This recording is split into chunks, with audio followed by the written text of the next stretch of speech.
साल 1981 में आई अमिताभ बच्चन की फिल्म लावारिस तो आपको याद ही होगी और याद होगा इसका लोकप्रिय गीत मेरे अंगने में तुम्हारा क्या काम है। इस गीत में एक पंक्ति आती है जिसमें यह कहा जाता है कि जो है नाम वाला वही तो बदनाम है। यह बात आज के इस एपिसोड पर बिल्कुल सटीक बैठता है, जहां हम बात करने वाले हैं बॉलीवुड फिल्मों के कुछ नामी गिरामी हस्तियों की जिन पर लड़कियों अथवा महिलाओं के द्वारा शोषण के गंभीर आरोप लगाए गए। साथ ही यहाँ यह भी जानने का प्रयास करेंगे कि आखिर इन बातों में कितनी सच्चाई है। वीडियो की शुरुआत करते हैं बॉलीवुड फिल्मों के सबसे पहले सुपरस्टार राजेश खन्ना साहब से। इन पर घमंडी, लापरवाही और लेट लतीफी के आरोप तो लगते ही रहे हैं, लेकिन यह बात बेहद चौंकाता है कि एक अभिनेत्री और उनकी मां ने इन पर मॉलेस्टेशन का गंभीर आरोप लगाया था।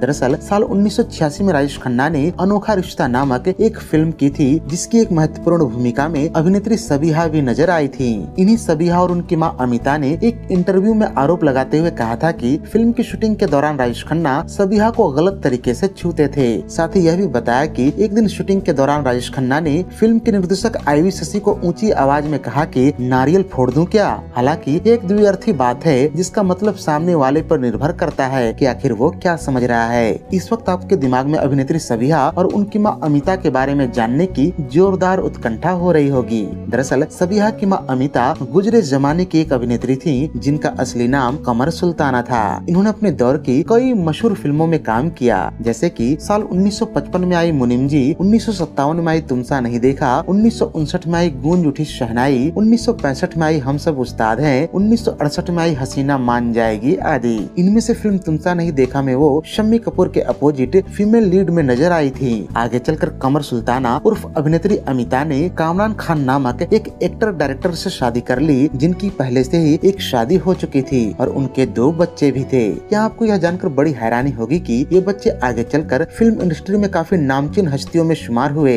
जिन्हें आप फराह खान तथा साजिद खान के नाम से जानते हैं। खैर, इस तरह से अभिनेत्री सबीहा रिश्ते में फराह खान और साजिद खान की सौतेली बहन हुई। यहाँ यह भी जानकर आपको हैरानी होगी कि अभिनेत्री सबीहा और अमिता के इस आरोप के जवाब में राजेश खन्ना ने कभी भी कुछ नहीं कहा। लेकिन इसके साथ यह भी देखने को मिलता है कि इस फिल्म के बाद सबीहा फिल्म इंडस्ट्री से लगभग साइड लाइन ही कर दी गयी, जिसके 2 संभावित कारण नजर आते हैं। एक तो यह कि वो किसी षड्यंत्र का शिकार हुई और दूसरी यह कि राजेश खन्ना पर लगे आरोपों के बाद इंडस्ट्री के लोगों को लगने लगा हो कि सबीहा को अगर फिल्म में ले और कहीं वो उन पर भी कोई आरोप न लगा दें। खैर, इसकी सच्चाई जो भी हो, लेकिन इस फिल्म के बाद सबीहा गिनी चुनी फिल्मों में ही नजर आई, जिनमें बाप नंबरी बेटा 10 नंबरी, कयामत की रात, 100 डेज, खिलाड़ी, जालिम और जय विक्रांता जैसी फिल्में शामिल हैं। कहते हैं कि फिल्म इंडस्ट्री से साइडलाइन किए जाने के बाद कुछ समय तक वो ज्वेलरी डिजाइनिंग का काम करती रही, जिसके बाद वो गल्फ कंट्री के एक एयरलाइन में एयर होस्टेस का काम करने लगी। वीडियो में आगे बढ़ते हुए बात करते हैं जंपिंग जैक यानी कि जितेंद्र साहब की। साल 2018 में इन पर भी एक ऐसा आरोप लगा जिसे सुनकर पूरा भारत दंग रह गया। यह आरोप उन पर किसी अन्य ने नहीं बल्कि उनकी एक कजिन सिस्टर ने लगाया, जिन्होंने जितेंद्र के खिलाफ हिमाचल प्रदेश में एक प्राथमिकी दर्ज करवाते हुए कहा कि साल 1971 में जब वो महज 18 वर्ष की थी तो जितेंद्र ने उनका यौन शोषण किया था। उस महिला के हिसाब से घटनाक्रम कुछ यूँ था कि जितेंद्र ने उन्हें शिमला में हो रहे अपनी एक फिल्म की शूटिंग देखने के लिए बुलाया। उनके घर वाले जितेंद्र पर यकीन करते थे अतः उन्हें अकेला ही जितेंद्र के पास भेज दिया। इसी क्रम में जब वो जितेंद्र से मिली तो रात में उनके साथ जितेंद्र ने दुष्कर्म किया। खैर, इस बात में कितनी सच्चाई है यह तो नहीं कहा जा सकता, लेकिन जितेंद्र ने इस घटना को बेबुनियाद और एक साजिश बताया और तमाम कानूनी प्रक्रिया को अपनाकर खुद को पाक साफ साबित किया।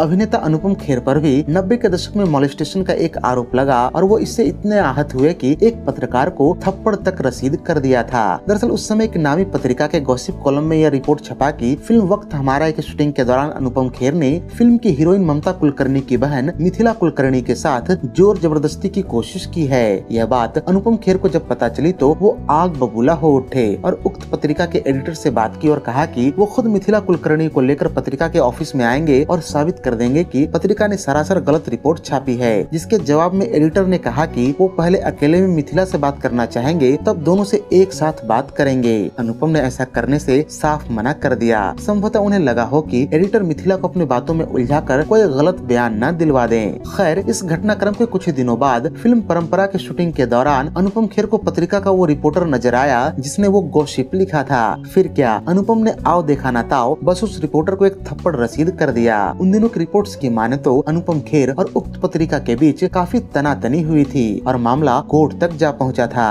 खैर, इस घटना की असली सच्चाई क्या है उसके बारे में कुछ भी कहना गलत होगा, क्योंकि इसकी सच्चाई या तो अनुपम खेर जानते हैं या फिर मिथिला कुलकर्णी। हिंदी फिल्मों और टेलीविजन सीरियल्स में संस्कारी बाबूजी की भूमिकाओं के लिए प्रसिद्ध अभिनेता आलोकनाथ जी पर भी लेखक निर्देशक विनीता नंदा जी ने रेप जैसा संगीन आरोप लगाया था, जिसके जवाब में आलोकनाथ ने कोर्ट में मानहानि का केस कर दिया और मुआवजे के तौर पर केवल 1 रुपये की मांग की थी। विनीता के अलावा एक्ट्रेस संध्या मृदुल जी ने भी आलोकनाथ पर हरासमेंट के आरोप लगाए थे। आलोकनाथ पर बात करते हुए अभिनेत्री हिमानी शिवपुरी कहती हैं कि आमतौर पर आलोक जब शराब पिए नहीं होते तो उनका व्यक्तित्व बेहद सौम्य और शांत होता है, लेकिन शराब पीने के बाद उनके व्यक्तित्व में क्रांतिकारी बदलाव देखने को मिलता था।